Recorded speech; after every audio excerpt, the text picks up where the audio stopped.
नमस्कार। एक बार तराईवासी लोग के हम और अनुरोध करतानी। हम तराई में बढ़ल बानी पढ़ल बानी। लगभग 30 बरस हम तराई में गुजर चुकल बानी। बुझ गई ह। एगो अनुरोध का बाकी अभी चुनाव के चहल पहल बहुत बाटे। तराई में विकास कुछ नहीं के जीरो बाटे पहाड़ की तुलना में। बुझ गई ह। काहे कि भ्रष्टाचार बड़ी तराई में भइल बा।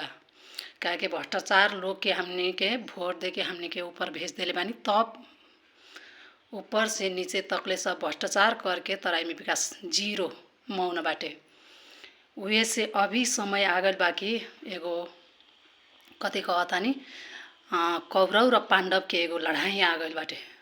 दिमाग में ई घुसा ले हम।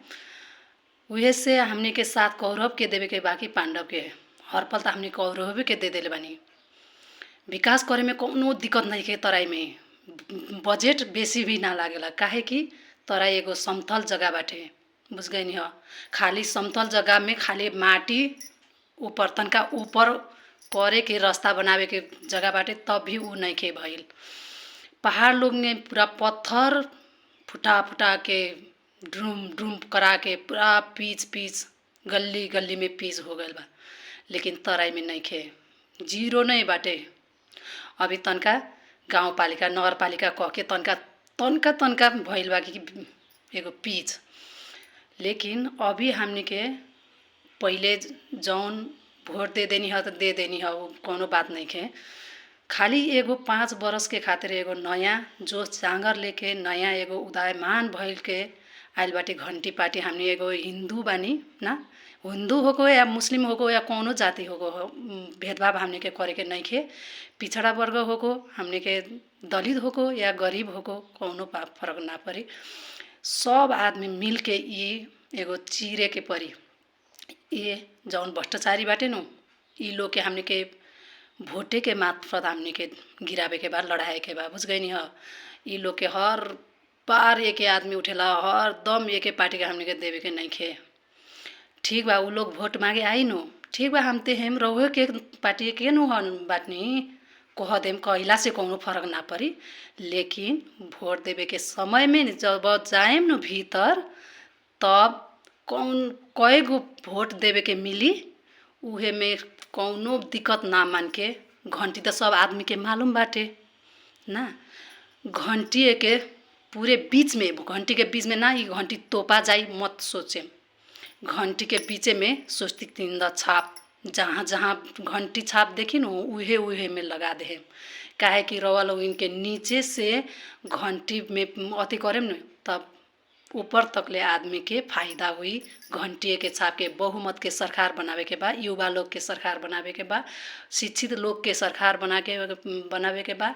आ बालेन सरकार के एगो मंत्री कह के मंत्री बहुमत आई त बालेन सरकार मंत्री बनी, ना आई त ना बनी। उहे से बालेन सरकार एगो बालेन तराईवासी बाटे। हम तराईवासी के सोलूट करतानी। बुझ गई ह। उहे से बालेन के जितावे के मंत्री बनावे के एक बेर तराई के तो केहू अभी तकले नहीं के बनले प्रधानमंत्री। मंत्री त केहू बनल बाटे, लेकिन प्रधानमंत्री नहीं के बनले। उहे से एक बार हमने के 30 बरस त हमने के दोसर आदमी के दे देले बानी, लेकिन एक बार हमने के वोट देवे के बाद तराई के प्रधानमंत्री देखे लड़का के है बेटा के, हमने के तराई के बेटा ह सोच के सब मेहरारू लोग, सब बेटा बेटी लोग, सब जितना आदमी के दिमाग में नु घंटिए रख ले हम र घंटिए के वोट दे के एक बेर वोट दे हम। बहुमत के सरकार उ लोग के बना ले हम। उ लोग 5 बरस के खातिर दे दे हम, लेकिन 5 बरस में उ लोग निमन काम ना करी नु, तब अपने के पार्टी जौन पहिले के बाटे उहे में रवा लोग इनके 5 वर्ष के बाद देहेवे के सकेम। बुझ गई न। खाली एक मौका देहेवे के हम अनुरोध करतानी। हम भी, हमर नैयर भी तराई में बाटे, नैयर लोग भी तराई में बाटे। तनका अभी ससुरार आइल बाटे तनका पहाड़ लोग में, तब भी हमरा माया लागेला, चिंता लागेला। तराई के विकास नहीं के भइल। नैहर जाएम त उहे दिन में जाके उहे दिन फिरे के ना सकेम। काहे कि साँझ में गाड़ी जाएला आ तब बिहान सवेरे रात बैठे के परी। लेकिन सवेरे जाएम साँझ में फरके के हमनी के वातावरण नहीं खे। तराई में विकास यातायात के नइखे, स्वास्थ्य के नइखे, स्कूले के नइखे, कुछो लोग के विकास उतना नइखे। बुझ गइनी। उहे से हरेक भोट दे के हरेक सक्षम आदमी के हमनी के नीचे से ऊपर तकले बना लेहम एक बेर, तब बाद में जाके आपन घर घर के, गांव गांव के, जिला जिला के विकास होई या ना होई, जौन भ्रष्टाचारी बाटे स्कूल देखी, स्वास्थ्य चौकी देखी, सब उस समय में स्कूल में ना जावेला मास्टर लोग के, आ समय में स्वास्थ्य चौकी उपलब्धि ना होके वाला, निमन से ना पढ़ाए वाला आदमी, फोकट में तलब खाए वाला आदमी के निर्मूल बनावे के बा, उ लोग के सजग बनाए के बा, उ लोग के होशियार बनावे के बा।